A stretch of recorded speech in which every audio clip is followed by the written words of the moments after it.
Varahini channel பார்க்குற அனைவருக்கும் வணக்கம்.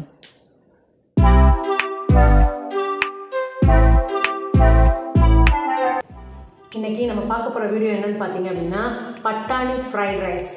இது பட்டாணி சீசன் அப்படிங்கிறதுனால பட்டாணி ஃப்ரைட் ரைஸ் நம்ம செய்யலாம். வாங்க வீடியோக்குள்ள போகலாம். பட்டாணி ஃப்ரைட் ரைஸ்க்கு தேவையான பொருள் என்னென்னு பார்க்கலாம். நெய் தேவையான எடுத்துக்கோங்க. அதாவது 350 கிராம் பாஸ்மதி ரைஸ் எடுத்திருக்கேன். அதுக்கப்புறம் பார்த்தீங்கன்னா காயில் பார்த்தீங்க அப்படின்னா பட்டாணி தான் நம்ம ஹீரோ, அதனால் 1/4 கிலோ பட்டாணி எடுத்திருக்கேன். அப்புறம் பார்த்தீங்கன்னா டர்பின் 1 எடுத்திருக்கேன். அது வந்து பார்த்தீங்க அப்படின்னா குடைமிளகாய், ஆனியன் 2, உருளைக்கிழங்கு, பீன்ஸு, பச்சை மிளகாய் காரத்துக்கு தகுந்த மாதிரி நான் வந்துட்டு 3 எடுத்திருக்கேன். கேரட் 2. அதுக்கப்புறம் பார்த்திங்கன்னா காரம் வந்து பச்சை மிளகாய் 3 போட்டிருக்கேன் இல்லையா, அதனால் சீரகம் மிளகு வந்து தேவையான போட்டுக்கோங்க. அப்புறம் கொத்தமல்லி, இந்த சைட் பார்த்திங்க அப்படின்னா பெருங்காயம், பூண்டு. இது வந்து இப்போயும் வந்து மா இஞ்சி சீசன் இது, அதனால் நான் மா இஞ்சியும் எடுத்திருக்கேன், இஞ்சியும் எடுத்திருக்கேன். அதுக்கப்புறம் பார்த்திங்கன்னா கடுகு. இது வந்து பார்த்திங்க அப்படின்னா டிஃப்ரெண்ட்டான டேஸ்ட் கொடுக்குது, அதனால் வேர்க்கடலை கொஞ்சம் எடுத்திருக்கேன். உப்பு தேவையானது. வாங்க வீடியோக்குள்ள போகலாம்.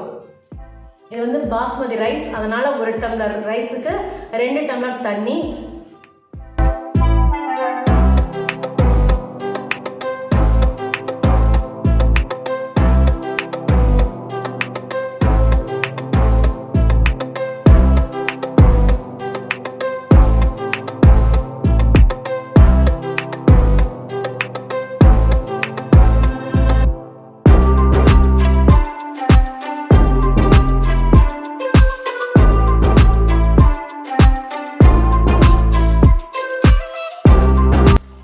பட்டாணி ஃப்ரைட் ரைஸ்க்கு ஃபஸ்ட்டு நம்ம நெய் 2 ஸ்பூன் ஊற்றிக்குவோம். அப்புறம் பார்த்தீங்கன்னா ஆயில், அது ஒரு 4-5 ஸ்பூனு. இஞ்சி, மா இஞ்சி, பூண்டு இது எல்லாமே நல்லா வந்து ஃபைனாக அரைச்சாச்சு.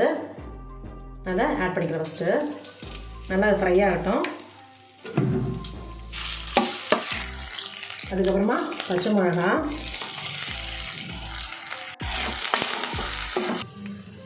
எல்லா காயும் நான் கட் பண்ணிப்பேன். இப்படி நீளமாக கட் பண்ணியிருக்கேன் பாருங்கள், இப்படி நீளமாக இருக்குது. ஃபஸ்ட்டு வந்து ஆனியன் சேர்த்துட்டு மீதி எல்லா காயும் லைனாக சேர்த்திக்கலாம்.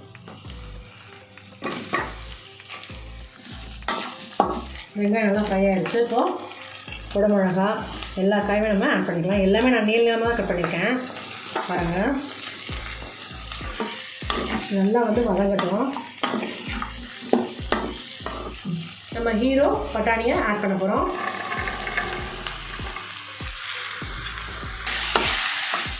பெருங்காயம் கொஞ்சம் ஆட் பண்ணிக்கலாம். அப்புறம் பார்த்தீங்கன்னா தேவையான உப்பு,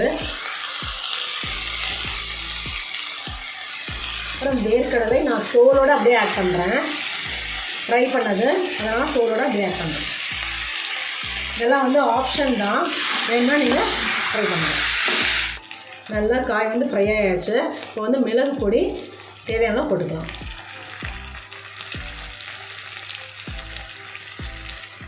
ஃபுல்லாக காய் ஃபுல்லாக ஃப்ரை ஆகிடுச்சு. சூப்பராக சாதம் அதுக்குள்ளே அந்த பக்கம் ரெடி ஆகிடுச்சு.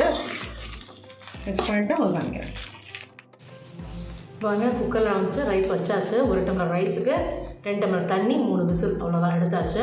இப்போ அது மேலே அது வந்து நல்லா உதிரியாக வரணும் அப்படின்னு நினச்சிங்க அப்படின்னா இது மேலே அரிசி மேலே ஒரு ஸ்பூன் அளவுக்கு நெய் அப்படி விட்டுட்டு ஒரு 2 நிமிட்ஸ் கழித்து அதை நீங்கள் எடுக்கலாம்.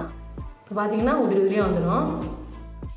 நம்ம நெய் போட்டிருக்கோம் இல்லையா, அதனால் இது அப்படியே இதில் ஆட் பண்ண வேண்டியதுதான்.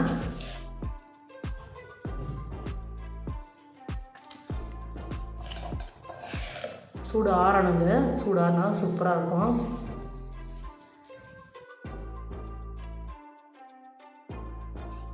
இது தயிர் பச்சடிக்கு பாருங்கள், ஆனியனு, அப்புறம் லைட்டாக இருந்தால் உப்பு போட்டுக்கலாம்,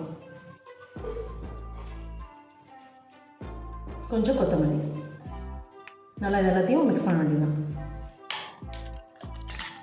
ஃப்ரைட் ரைஸ் வந்து தயிர் பச்சடி யூஸ் பண்ணலாம், சாஸோடு நம்ம யூஸ் பண்ணிக்கலாம், நம்மளோட சாய்ஸ் தான்.